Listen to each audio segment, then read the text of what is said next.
Hello, church. Romans 8:28. Paul writes, "And we know that in all things God works for the good of those who love him, who have been called according to his purpose." We also know through the scriptures that God is sovereign over every event, not just on earth, but throughout the universe. And that God knows all things through his foreknowledge. He knows the event before they happen. Now, a few years ago, I had the privilege of seeing God work behind the scenes, but not until after the devastation happened. Now, I took a youth group to learn to snowboard over in Austria, a place called Zalem. Lovely, lovely place. The first morning, while I was personally instructing two young people who were confident enough to come down, just the three of us, while the rest of them, I think we had 16 in total, so 14 young people were in a school, a snowboard school under a professional instructor teaching them the very basics. I contacted the school once I got down the mountain with these other two young people, got them down safely. Actually, one of them ended up becoming a very close member of my family for a few years.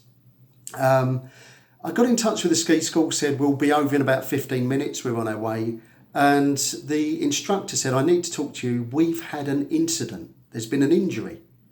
I said, "How could that happen? You was on a nursery slope, what's happened?" When I got there, one of our young men, his equipment was faulty, and as he was going down and practiced a turn, the bindings broke, causing him to twist sharply and tear the tendons in his knee. He was in a lot of pain. So the whole dynamics of the group had to change. Suddenly, this young man had limited mobility. He was in a neoprene cast. I had to inject him daily with anti-clotting agents. He was in a lot of pain and couldn't go very far. Fortunately, my wife Sarah took him under her care, so she was with him constantly, and we met up as a group twice a day. Well, 3 times actually. Breakfast, lunch, and then back in the evening for evening meals. So on the Wednesday, midweek through the week, we pre-planned to go and watch the Winter X Games, which is extreme snowboarding, extreme skiing, where they do all the stunts, and it should have been right in the centre of the Zalem town. I could see them building the ramps. So we knew we could get in there, but our snowboard instructors said, "No way, you can't get in there. It's not there where you think it is. It's actually in another village, and it means a 2-mile walk. You will not be able to get in there." And of course, the whole group, we suffered general disappointment. I'd actually been looking forward to that event for months before we went. So we decided instead to stay back at the youth hostel that night. And I said I would go and get a Chinese takeaway for everyone. Let's make it a bit special. So I knew where the Chinese was, walked off with one of the young men. I took down the mountain on my own the first morning, and we walked into the town. I said, "I'll go into this Chinese restaurant." He went into the garage next door. And literally, as I walked in, there was a Chinese restaurant. There were people eating. They were having generally a good time. There was one man up at the counter, a big man with a beard, about 6'4" tall, quite grumpy looking. And I felt God say to me, "Talk to him." Straight away, an argument started in my head. I said, "How can I talk to him, God? We're in Austria. I don't speak German. I doubt if the man speaks English.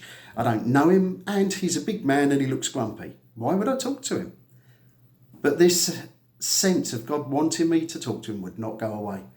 So I went up to the counter and I ordered a takeaway for 16 young people, and including 2 members of staff.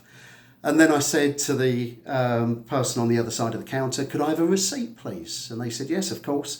And this big man with the beard at the bar turned around and said, "That's very sensible." He was Northern Irish, so he spoke English. And we started talking. I thought, well, at least I can talk to him. And as we were talking, we looked through scriptures recently in church about God's foreknowledge and Jesus knowing the thoughts of people. In Corinthians, I think it's around 14, God speaks about one of the gifts of the Spirit being the word of knowledge. And it's where God drops something into your head and you know something about the person. And it's all Holy Spirit given. And something dropped into my head straight away. So I turned round to this man whose name was Mervyn.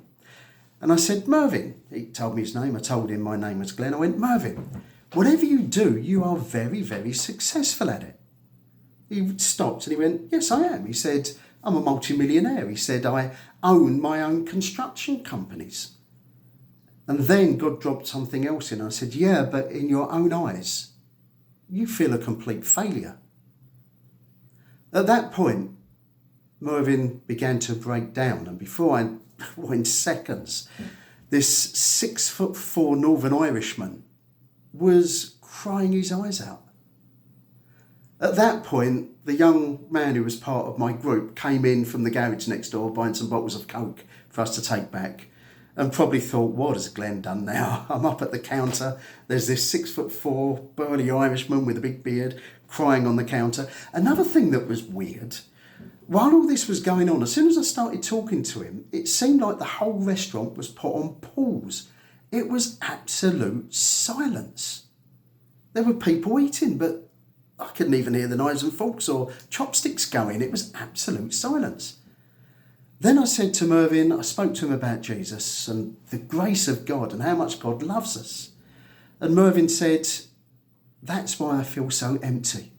That's why I feel a complete failure. He said, I was actually brought up a Christian, but I turned my back on God and Jesus years ago and did my own thing. And he said, and I've been very, very successful.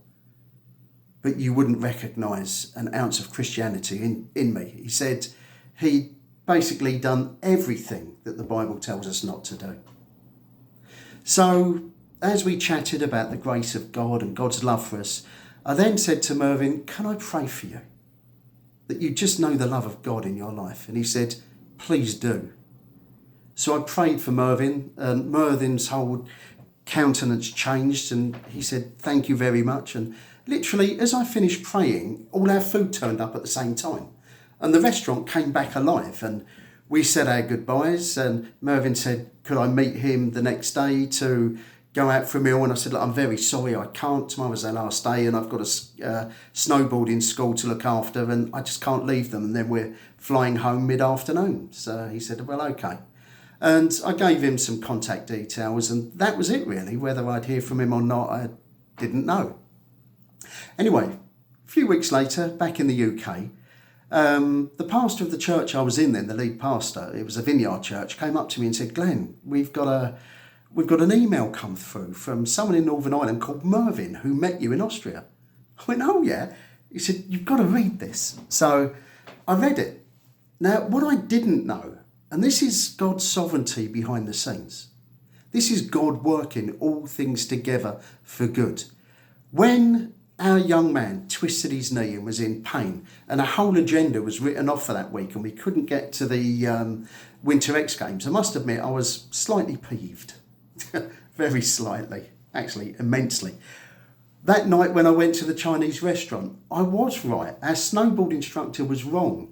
The event was literally going on behind the restaurant.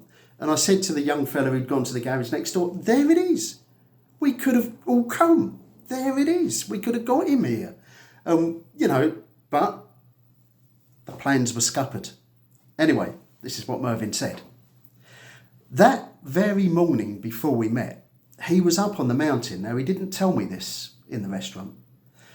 His two children, who are now grown up, actually gave their lives to Christ and were Christians, both married, both good relationships, and both had children. So Mervyn's watching his children. He's watching his grandchildren. And he said, God, while he was on the mountain, this is that very morning, is there any chance for me? Is there any chance for me to know you? Is there any chance for me to come back?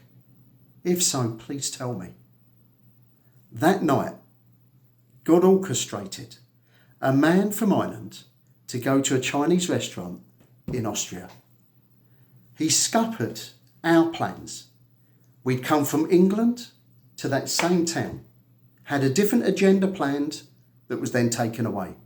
Instead, I decided to go to that Chinese restaurant. At the very same time, Mervyn's there. God tells me to talk to him.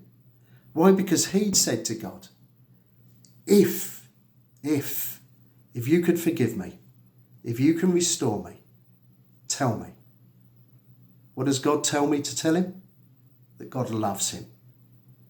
God is sovereign. Overall. To me that night, I walked home rejoicing. I'm glad I listened to God, and I'm glad I was obedient to talking to Melvin, even though I needed some encouragements along the way. But don't we see God is sovereign overall? Two people from different countries, two people from different towns, brought together, not only in one local town, but in the same restaurant. God organising all the events behind the scenes so that one person can know the love of God in his life. When I actually got our young person home, he said he had a great time. I went to see his parents, expecting to get a real telling off, how did their son twist his knee? They actually had a bunch of flowers, a bottle of wine and some chocolates set up to give to me when I got there. And they said, thank you very much for looking after our son. He had a great time, and he texts us every day to say he's really being cared for. So the whole event was a big joyous occasion. Thank you for listening. God loves you. He's for you. And he will set up all things. He will work together for good so that you may know his love more. Amen.